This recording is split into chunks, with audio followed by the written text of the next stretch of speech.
आज हम बात करने वाले हैं दिल्ली हाई कोर्ट के एक ऐसे फैसले के बारे में जहां पर सवाल ये था कि क्या पति और पत्नी जब एक ही घर में रहते हों तो पत्नी अपने पति से मेंटेनेंस की डिमांड कर सकती है। आइए जानते हैं ये मामला क्या था। इस केस में दिल्ली हाई कोर्ट ने अपना अहम फैसला सुनाते हुए कहा कि एक पत्नी अपने पति से मेंटेनेंस पाने की हकदार होती है, चाहे वो एक ही घर में क्यों न रहते हों। और पत्नी की एंतरिम मेंटेनेंस की याचिका को उन्होंने स्वीकार कर दिया।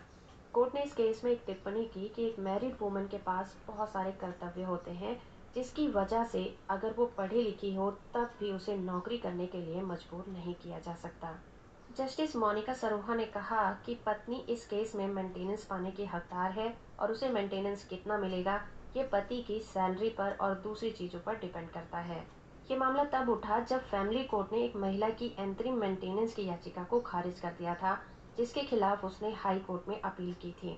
इस मामले में पत्नी ने डीवी एक्ट के सेक्शन 12 के तहत शिकायत दर्ज की थी और आरोप लगाया था कि उसके पति द्वारा उसे तंग किया जा रहा है और पत्नी ने एंटरिम मेंटेनेंस की एप्लीकेशन दी। निचली कोर्ट में पति ने सभी आरोपों से इनकार कर दिया और कोर्ट ने पत्नी की याचिका को ये कहकर खारिज कर दिया कि पत्नी पढ़ी लिखी है, उसके पास बीएड की डिग्री है और वो खुद कमाकर अपनी देखभाल कर सकती है। जिससे नाराज होकर पत्नी ने इस आदेश के खिलाफ हाई कोर्ट में अपील दायर की थी। हाई कोर्ट ने कहा कि पत्नी एजुकेटेड है, उसके बावजूद ये नहीं माना जा सकता कि वो अपनी देखभाल कर सकती है। कोर्ट ने यह भी कहा कि कई घरों में अलग हो चुके पति पत्नी को एक पैसा भी नहीं मिलता और इस केस में ये भी नोट किया गया कि पति इस केस में ये भी प्रूफ नहीं कर पाया कि पत्नी ने कभी नौकरी भी की थी। इसलिए कोर्ट ने फैसला सुनाया कि पत्नी अपने पति से एंट्री मेंटेनेंस पाने की हकदार है और पत्नी की अपील को स्वीकार कर लिया।